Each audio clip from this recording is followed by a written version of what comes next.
주의 이름을 즐거이 부르며 나아갑시다. 할렐루야.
여호와를 즐거이 불러 여호와를 즐거이 불러 기쁨으로 주께 나가리 여호와 하나님 난 주의 백성 기르시는 양이라 더 큰 목소리로 여호와를 즐거이 불러 기쁨으로 주께 나가리 여호와 하나님 난 주의 백성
오늘 로마서 2장 4절부터 8절까지 말씀을 같이 보았습니다. 로마서 2장 4절부터 8절까지 말씀, 여기에 보면 회개하지 않는 사람, 회개하지 아니한 마음을 따라, 뭐냐면 고집과, 5절에 보니까요, 고집과 회개하지 아니한 마음.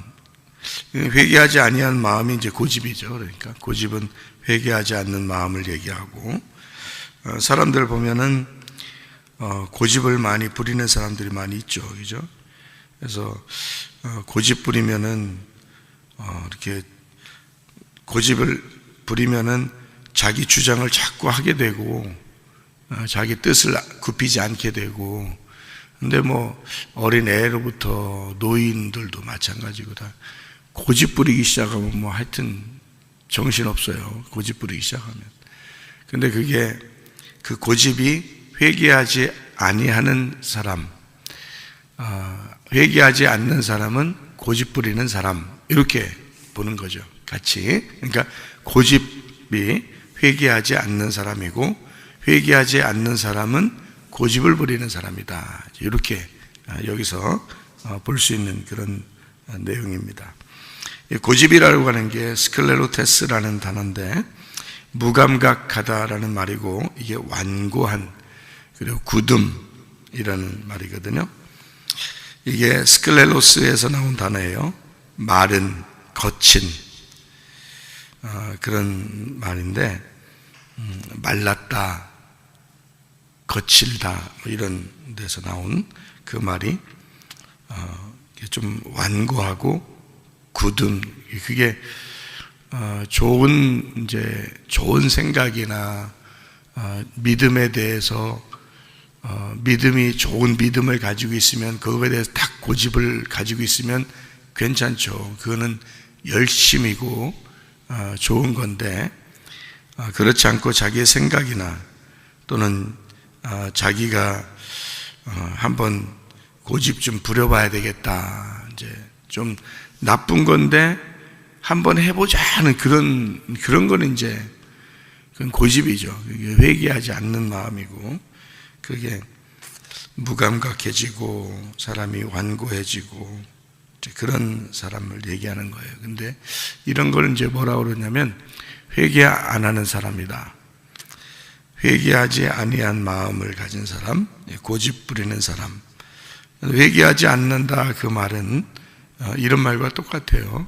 그러니까 고집 부린다는 건 왜 그게 안 좋은 거냐면, 사람이 어린애도 그렇고 노인도 그렇고 딱 어떤 사람을 이렇게 보면 고집을 부려, 너 왜 이렇게 고집을 부려 그러잖아요. 어릴 때 그걸 잡아줘야 되는데, 어릴 때 이제 3살 버릇이 여든 간다 그래요. 그러니까 3살 버릇이 여든 가니까 잡아줘야 되거든요, 그거를 누군가가. 근데 안 잡아주면은 이제 노인까지 가는 거예요, 그게. 그래서 노인들이 고집 많이 부려요. 그 사람들이 어릴 때 잘못 잡아서 그래요, 그걸.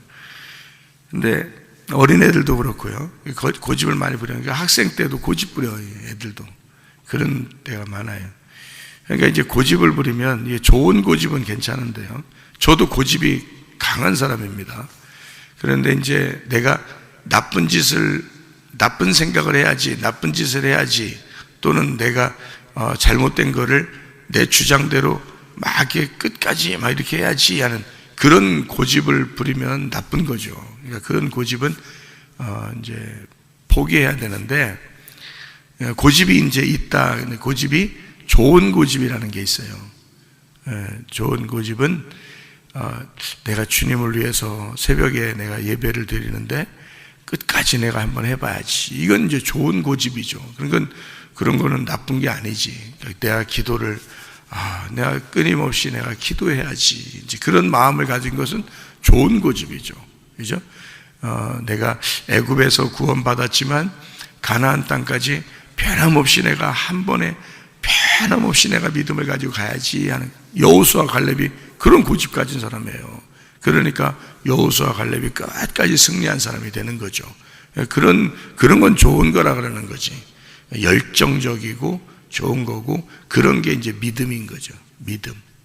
그런데 고집이 이제 자기 주장 또는 자기 생각에서 다른 사람들의 얘기를 잘 들어보고 그것을 수용하고, 그리고 자기 것을 좀 포기할 줄도 알고, 잘 좋은 것이 있으면 그거를 따를 줄도 알고 이래야 되는데, 그런 거는 이제 자기 어떤 고집이 세가지고 끝까지 나는 이렇게 할 거야, 뭐 이런 이제 하면 세 글자로 돼요. 그냥 고집이 아니라 세 글자 고집이 돼요. 똥꼬집이라 그래요. 이런 걸 똥꼬집이라 그래. 그러니까 이런 똥꼬집을 부리는 사람들이 있어. 그러면 이제 망하는 거야, 이게. 망하는 건데 왜 망하냐면 회개하지 않는 마음이거든. 회개하지 않는 마음이니까 그걸 똥꼬집을 부리는 건데, 그런 이제 고집, 완고한 고집, 마른, 거친, 뭐 이런 굳은 그런 걸 이제 이런 고집을 부린다 할 때 그런 단어를 쓰는 건데요. 똥꼬집이라는 건데. 그게 이제 회개하지 않는 마음이라는 거예요. 회개하지 않는 마음이라는 게 뭐냐면, 회개라는 게 이게 뭐냐면요, 관역으로 다시 들어간다는 게 회개예요. 내가 관역에서 벗어났는데 관역으로 다시 들어가야 돼. 그거를 회개라 그래요. 그러니까 원래 원상태로 돌아오는 거를 회개라 그래요. 벗어났는데 관역으로 다시 돌아왔어. 길을 가는데 길에서 미끄러지는 거를 죄라 그래. 그럼 거기서 다시 길로 돌아오는 거를 회개라 그래요. 관역이 있는데 관역에서 벗어났는데 관역으로 다시 돌아오는 거를 회개라 그러거든. 근데 이 회개하지 않는 마음이 고집인 거야. 그러니까 똥꼬집은 뭐냐? 이 관역에서 벗어났는데 계속 거기에 있는 거예요. 예. 그리고 길에서 미끄러졌는데 계속 미끄러진 상태로 그냥 있으려고 하는 거예요.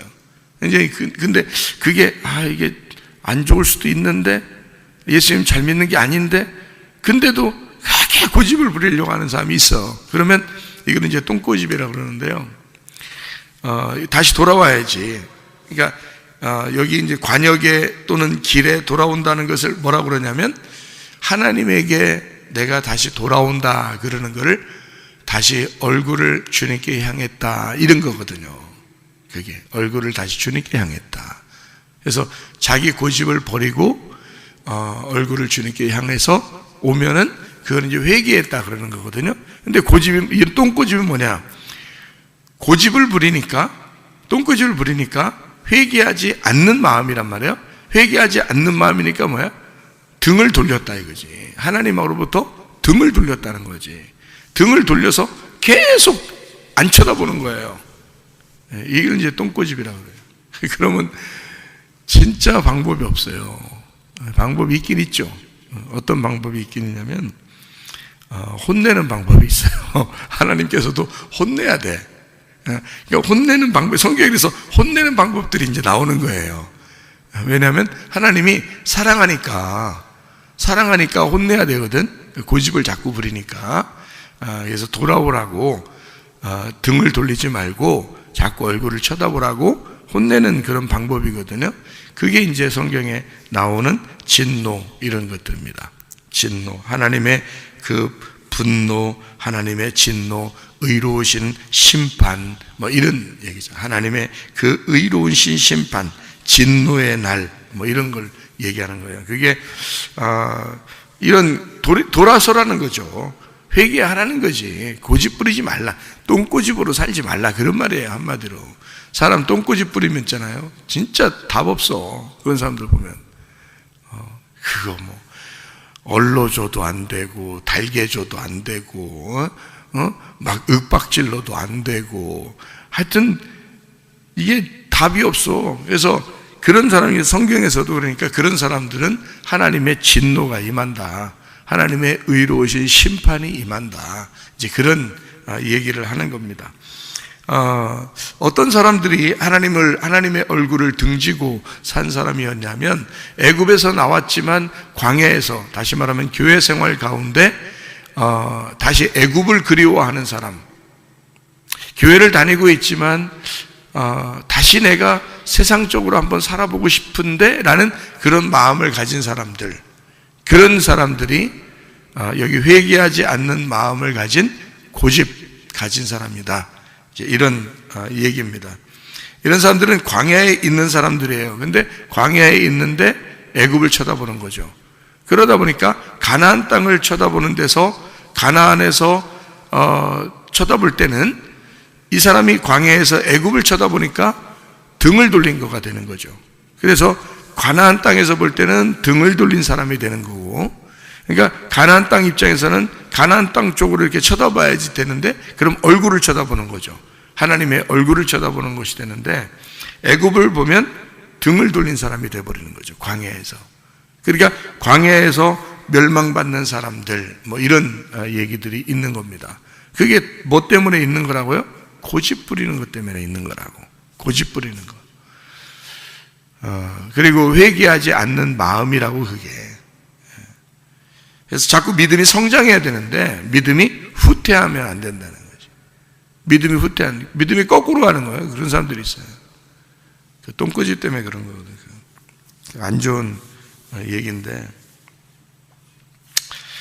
그런 사람들한테는 뭐가 달겨드냐면, 이 사람을 진노를 베푸는다는 게 뭐냐면, 하나님의 심판이 임한다, 진노가 임한다 그러면 독수리들이 날라오거든요. 이런 사람들한테는 독수리들이 날라오는데, 이 독수리가 날라와서 뭐 하냐면 시체를 뜯어먹죠. 그러니까 독수리들이 날라와서, 그래서 죽음이 있는 곳에는 독수리들이 있다 이렇게 말합니다. 그럼 이 죽음이 있는 곳에 독수리 있다는 말을 여러분이 성경에서 이렇게 읽어보면 어떤 의미를 여러분이 알 수 있냐면, 이게요, 시체가 있는 곳에 독수리들이 있느니라.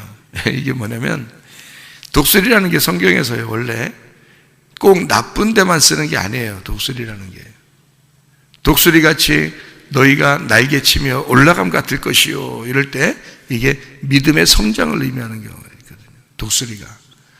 근데 이 독수리가, 시체가 있는 곳에 독수리가 왔을 때는 두 가지 의미를 가져요. 칼도 두 가지 의미를 가지고 있다겠죠. 칼, 그죠? 날카로운 칼, 양날 가진 칼이라고 했는데, 그게 하나는 전쟁을 위한 칼이고 하나는 요리를 하는 칼이다 이랬습니다. 그러니까 전쟁을 해서 나를 죽이는 칼, 그리고 요리를 해서 나에게 양식을 주어 먹게 하는 칼, 이렇게 두 가지로 되어 있다 해서 칼이. 독수리도 마찬가지예요. 나를 죽이는 독수리, 그리고 나를 믿음을 성장시켜 독수리의 날개치며 올라감 같이 성장시키는 독수리, 이렇게 두 개로 나눌 수 있습니다. 독수리가 나쁜 의미만 있는 건 아니니까, 성경에서 좋은 의미도 있으니까. 그래서 시체가 있는 곳에는 두 가지가 있는데, 하나는 죽여서 시체를 뜯어먹는 독수리, 하나는 믿음을 가지고 우리를 날개치며 올라가도록 만드는 독수리, 이렇게. 그럼 하나님은 뭐냐? 하나님은 우리에게 열정을 가지셔서 하나님의 진노, 너에게 독수리를 보낼 거야, 너희 시체가 있는 곳에는 독수리를 보낼 거야. 그 말은 너를 진짜 완전히 죽여서 다 뜯어 먹어버릴 거야 라는 그런 한마디가 있고요. 그리고 너를 다시 일으켜 세워서 믿음으로 너를 성장시킬 거야, 이제 이런 의미가 되는 것입니다. 그러니까 어떤 면에서는 우리가 나쁜 의미에서의 독수리가 될 수도 있는 거고요, 또 좋은 의미에서의 독수리가 있을 수 있는데, 고집을 부리고 회개하지 않는 사람에게는 이렇게 하나님의 진노가 임하는 것인데, 광야에 있는 자들에게, 시체가 있는 곳에 독수리들이, 다시 말하면 가나안 땅을 쳐다보지 아니하고 하나님에게 등을 돌리고 애굽을 쳐다보는 자들, 세상을 바라보는 자들에게 어떻게 하면 자기의 똥꼬집을 통해서 어떻게든지 내가 한번 세상적으로 다시 한번 쳐다봐야 되겠다고 그렇게 생각하는 자들에게 하나님은 독수리를 보내신다.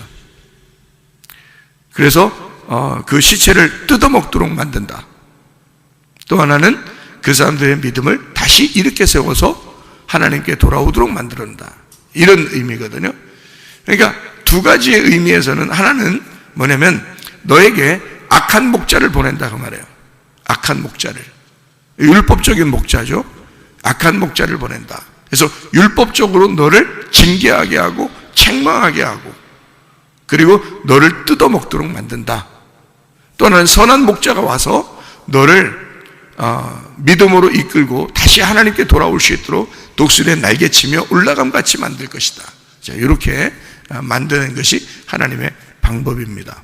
그러니까 하나님은 우리에게 진노하시고 의로운 심판을 하신다. 그 말은 하나님의 그 심판이 우리를 넘어뜨려서 죽이고 싶은 심판이 아니고 다시 일으켜 세워서 돌아오게 하고 싶은 그런 심판이라는 얘기죠. 제가 학생들한테 어떨 때는 책망을 합니다. 또 우리 자녀들한테도 책망을 할 때가 있었고요. 그럴 때는 그 책망을 통해서 다시 돌아오도록, 다시 믿음으로 성장하도록 하기 위해서 책망을 하거든요. 근데 그걸 잘못 받아들이는 사람들은 목사님 무서워 이렇게 할 수도 있겠죠. 근데 사실은 그렇지 않죠. 무서웠게 해서가 아니라 이거를 책망해서 다시 돌아오도록 하기 위해서 그런 거죠. 마음이. 그러니까 목사님을 아는 사람은 이해가 되는 거고 목사님을 모르는 사람은 이해가 안 되겠죠. 그래서 여기 성경에 나오는 똥꼬집을 부리는 사람에게도, 회개하지 않는 사람에게도 하나님은 진노하신다. 의로우신 심판이다. 이게 이제 뭐겠냐고요. 하나님 마음을 이해해 보라고. 하나님은 그런 책망을 통해서 이 사람을 다시 의롭게 만들고 싶은, 하나님께 돌아오게 하고 싶은 그런 마음이 있다는 거죠. 그게 부모 마음입니다. 그게 부모 마음이죠. 그래서 책망을 해요. 책망을 하게 되면 다시 이제 감싸주고 그러죠. 근데 이게 이제 어떤 거 비슷한 거냐면, 양이 이렇게 목자를 떠나서, 이게 양이 도망가잖아요. 목자를 떠나서. 그러면은 목자가 가가지고 한참 찾아요. 찾아서 양을 찾습니다. 그러면 찾으면 이놈의 새끼 왜 도망갔어? 그러면서 다리를 분집니다. 다리를 분진다 그래요. 그래서 막대기로 주님의 지팡이와 막대기 이렇게 되는 얘기죠. 여호와께서 나의 목자가 되셔서 주님의 지팡이와 막대기로 나를 인도하신다 그러잖아요. 그러면 어떨 때는 지팡이인데 어떨 때는 막대기가 된단 말이에요. 그게 하나 막대기가 말이에요. 지팡이가 막대기도 된다고요. 그래서 양을 다리를 분진다고 그래요. 분질러 가지고 못 걷게 만들어서 다시는 네가 날 도망치지 마라 이렇게 혼낸다는 거예요. 목자가. 그 다음에 이제 목자가 이거를 어깨에 메고 온답니다. 참 목자가 고생을 사서 하는 것 같아요. 어깨에 메고 온다는 게 이게 쉬운 일이 아니잖아. 그죠? 어깨에 이렇게 양을 메고 온다는 게 쉬운 일이 아니야. 이게 양이 말이야 한 사람만한데 말이야. 사람만한데 네 발로 걸으면서 이렇게 걷는다고 해봐요. 사람 하나를 어깨에다 메고 오는 거예요. 한참을 도망간 양을 다리 분질렀으니까 어깨에 메고 오는 거죠. 다리 안 분질렀으면 어떻게 오겠어요? 여러분 같으면 찾으면 같이 걸어오지. 양은 양대로 걸어오고 목자는 목자대로 줄 매가지고 걸어오면 되는 거 아니에요? 찾았으면.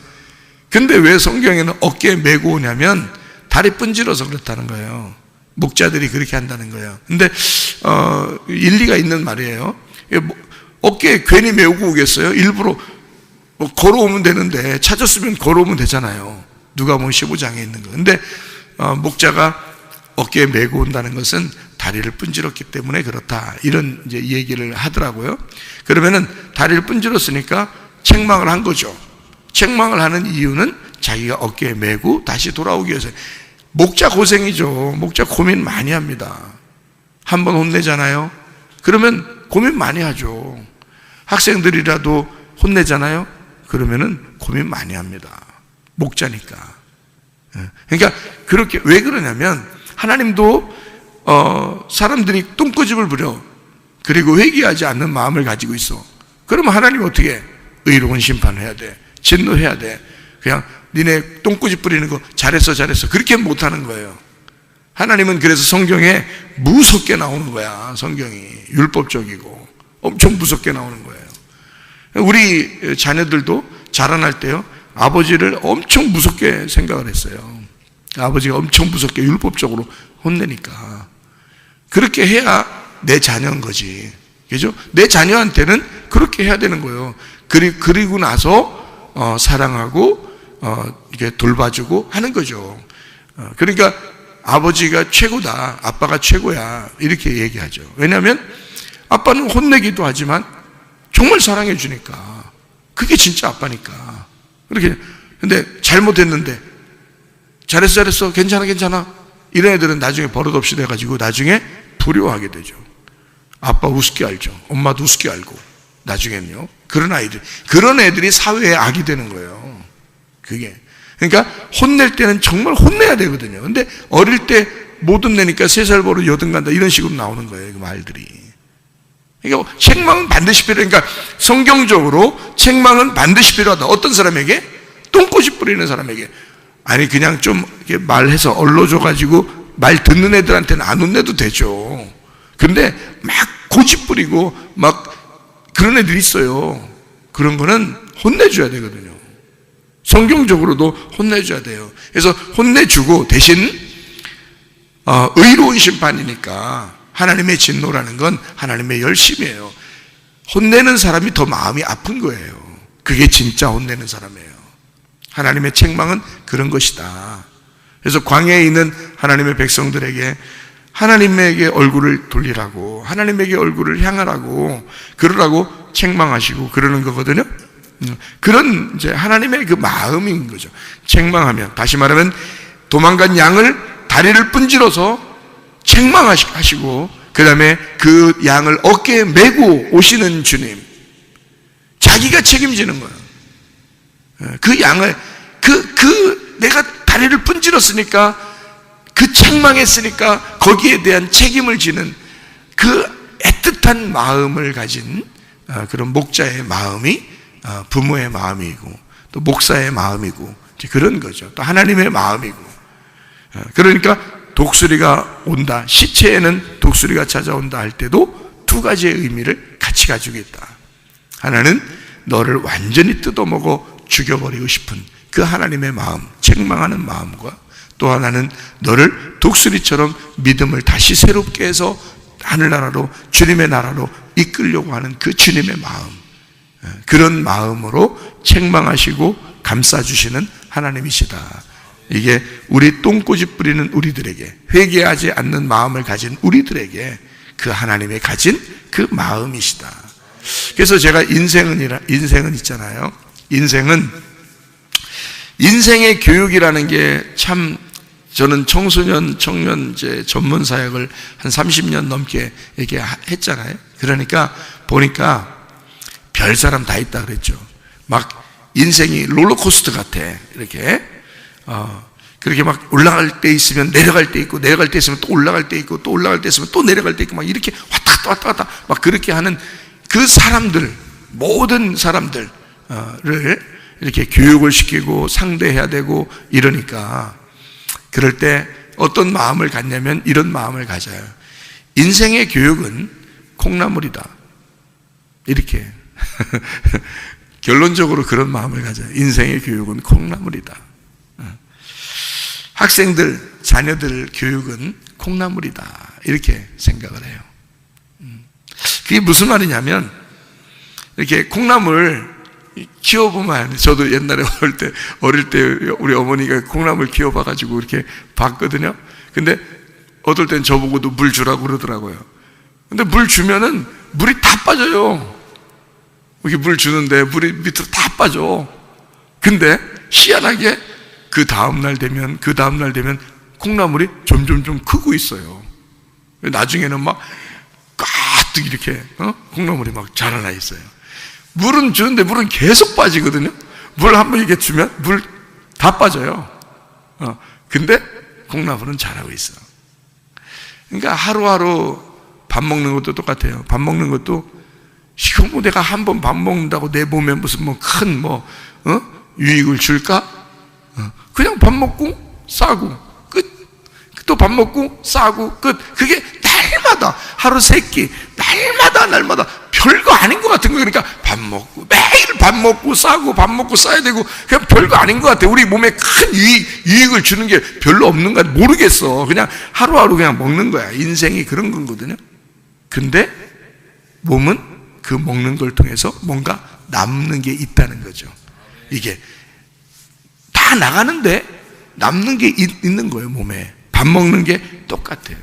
성문 기도학교도 마찬가지예요. 교육이라는 게 날마다 이거 뭐 밥 먹여야 되고, 날마다 얘기해 줘야 되고, 날마다 공부시키고, 날마다 예배 드리고 이렇게 하거든요. 하루 지나면 뭐 크게 뭐 한 것 같지 않아. 그냥 하루 그냥 이렇게 지나는 거예요. 그냥 물 쑥 빠져요. 그 다음에 또 그 다음 날도 또 물 쑥 주면 물 쑥 빠져. 또 그다음, 근데 어느 날 보면 몇 년이 지나면 이 학생들이 자라나 있는 거예요. 이게 보람인 거예요. 이게 이제, 근데 여기서 이제 이걸 빠져나가면 큰일 나니까 똥꼬집 부려가지고 빠져나가면 이게 방법이 없어. 근데 그대로 그냥 혼내잖아요. 예, 혼내면 학생들이 저한테 와가지고 목사님 잘못했어요. 죄송해요. 이렇게 이러잖아요. 그러면 아유 그냥 막 가슴이 눈 녹듯이 그냥 싹 녹아. 예, 눈 녹듯이 싹 녹아. 없어지죠. 그게 부모 마음이지 그게. 그러려고 학교하는 거지. 그렇죠? 그러니까 혼내서 막 없애버리려고 혼내는 게 아니고, 그죠? 어떨 때는, 그죠? 그러니까 내 자녀 같으니까 이런 건 안 돼. 이렇게 하면 안 돼. 혼낸단 말이에요. 그리고 나서 내가 책임을 져야 되니까 내 가슴에 이렇게 멍이 드는 거죠. 그리고 어깨에 그 양을 매는 거죠. 그렇게 그 짐을 지는 게 목사란 말이죠. 그게 부모들이고, 자녀에 대한 부모의 마음인 거고요. 우리 성도들에 대한 하나님의 마음인 거지. 그게 무슨 말인지 아시겠죠? 이게 그러니까 똥꼬집, 회개하지 않는 마음, 굳은 마음, 이런 것들을 주님은 의로우신 심판으로 하나님의 진노로 책망하신다. 반드시. 그런데 하나님이 그걸 또 책임지시고 어깨에 매려고 그런다. 그게 주님 마음이다. 인생의 교육은 콩나물과 같다. 자녀들의 교육도 콩나물과 같다. 그래서 콩나물 무쳐. 응? 그래서 비벼 먹어. 이 콩나물이 자 이렇게 자라나는 거야. 조금씩 물이 빠지면서 다 빠지는 거, 물이 다 빠져. 진짜 다 빠져. 다 빠지는 것 같은데 그래도 이게 조금씩 몇 년에 걸쳐서 시간이 지나면 지날수록 사람은 이제 믿음이 생겨나기 시작하고 그 속에 하나님의 사람으로 자라나기 시작하는 그런 교육이 바로 이런 교육이다라고 하는 것을 제가 생각해 봐요. 하나님의 그 마음이 어떨까, 그것을 제가 생각해 보고 그러거든요. 저도 아주 보잘것없고 참 몹쓸 사람이었죠. 근데 하나님께서 나를 다시 붙드시고 그리고 은혜를 베푸시고 주님의 사람으로 이렇게 살게 하니까 이렇게 살게 되는 거잖아요. 이게 은혜 받은 사람이란 말이에요. 하나님에게 나도 모르게 등을 돌렸던, 근데 하나님에게 다시 얼굴을 향하여 주님 제가 잘못했습니다. 그리고 하나님께 다시 돌아갑니다. 이런 마음을 갖게 되는, 그래서 나를 어떻게 볼까? 나 자신을, 나는 어떤 사람인가? 나는 복음의 옷 속에 나를 감추고 사는, 그리스도의 믿음으로 내가 사는 사람, 그리스도라고 하는 옷 속에, 그리스도의 복음이라는 그 옷 속에 나를 감추고 사는 사람. 꽃이 이렇게 있는데, 어떨 때는 이렇게 꽃이 이렇게 있는데요, 꽃받침이 이렇게 있어요. 그리고 꽃 이렇게 세워놓고 이렇게 장식하고 그런 게 있잖아요. 그러면 꽃이 이렇게 딱 보여요. 근데 꽃받침이 이렇게 밑에 있고 그다음에 꽃이 이렇게 있는데, 사람들은 사실 꽃을 보거든요. 꽃을 보면서 아름답다 그래요. 그런데 그 꽃받침이 없으면 꽃이 아름답게 여기에 장식할 수 없죠. 그런 것처럼 나는 어떤 존재인가? 나는 꽃받침과 같다. 나라는 사람은 꽃받침과 같다. 그 꽃을 아름답게, 그 꽃이 피어나고 보이기 위해서, 그러면서 그 꽃을 지탱해주는 꽃받침과 같은, 그래서 그나마 그 꽃 때문에, 그 꽃을 내가 바치고 있기 때문에 좀 우쭐할 수 있는, 전혀 이 세상에서 우쭐할 수 없는 사람인데 그나마 꽃을 지탱하고 있다는 것 때문에 그래도 우쭐할 수 있는, 그래도 자랑스럽게 나 자신을 생각할 수 있는 그런 사람이 아닌가. 내가 그 복음이라는 예수 그리스도, 그 꽃은 아니지만 그 꽃을 바치고 있는 꽃받침으로서 그래도 자랑스럽고 우쭐댈 수 있고 그 꽃을 바치고 있기 때문에 우쭐댈 수 있는 사람, 그런 존재, 그게 내가 아닌가 이런 생각을 하게 돼요. 우리는 진짜 복음은 아니죠. 진짜 예수는 아니죠. 그러나 그 예수를 받들고 있는, 그래서 그나마 그것 때문이라도 자랑스럽고 내 자신이, 그것 때문이라도 좀 내 자신이 우쭐대면서 교만할 수 있는 그런 사람. 그러나 전혀 사실은 교만할 수 없는 사람들이죠. 그런데도 그 꽃 때문에, 복음이라는 예수 그리스도, 그 복음이라는 그 꽃 때문에 그래도 우쭐대며 살아갈 마음이 있는 자, 그 복음의 옷, 그리스도의 옷이라고 하는 그 아름다운 화려한 옷 때문에 그 속에 감추어진 나, 더럽고 냄새나고 흉측스러운 나지만 그래도 그리스도라고 하는 그 옷에 나를 감싸고, 그래서 그 옷 때문에, 그 옷이 너무 화려하고 아름다우니까 그래도 나 자신을 우쭐대며 자랑스럽게 생각하고 살아가는 우리의 모습이 아닌가. 우리는 똥꼬집 부리며 회개하지 않는 마음을 가지고 때마다 그렇게 살아갈 수밖에 없는 우리들. 그렇지만 하나님은 그런 사람들에게도 끊임없이 의로우신 심판과 하나님의 그 열정적인 그 진노를 우리에게 쏟으심으로써 우리를 파괴하고 다시 주님께 향하여 얼굴을 돌아보게 만드는 그런 하나님의 그 사랑의 마음이 우리를 쳐다보고 있다. 그래서 우리는 그나마 살아갈 수 있는 사람들이 되었다. 그래서 우리는 교회와 우리 송문 기도학교를 위해서 끊임없이 우리가 기도하고, 또 이 안에서 서로 사랑하고, 또 하나님께 대한 그 믿음을 잃지 않고 독수리가 날개치며 올라감 같은 그런 순종하는 그런 믿음의 사람들이 다 되시기를 바랍니다. 아멘. 기도하겠습니다.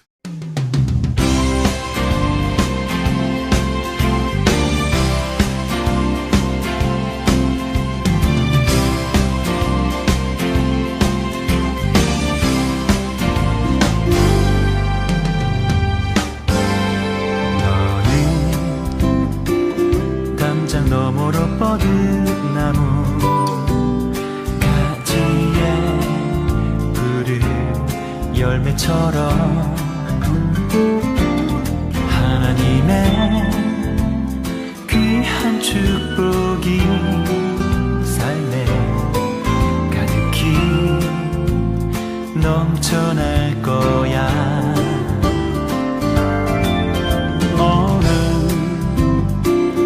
어떤 시련이 와도 능히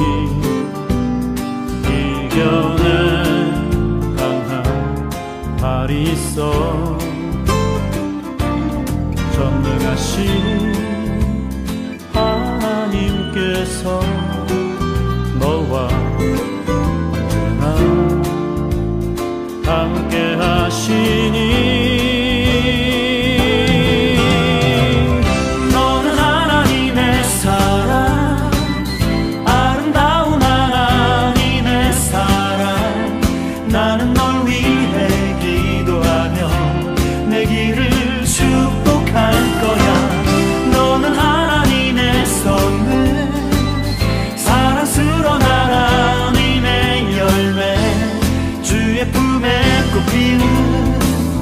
나무가 되어줘.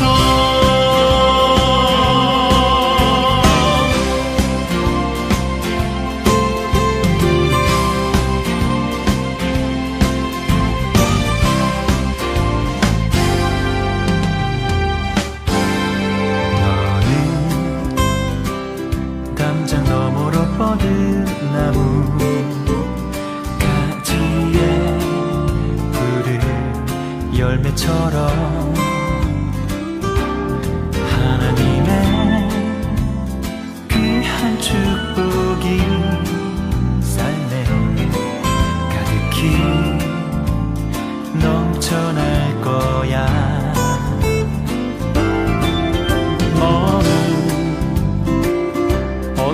시련이 와도 능히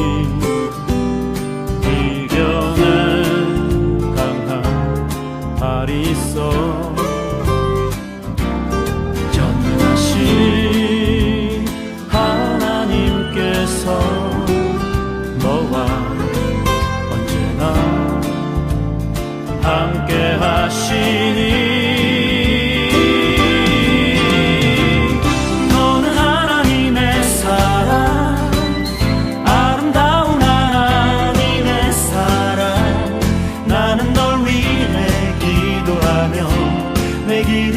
축복할 거야.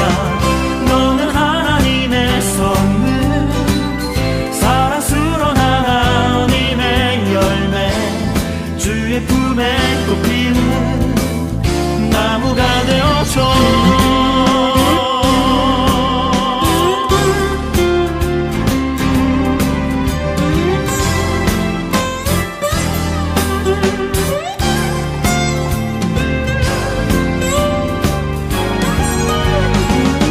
너는 하나님의 사랑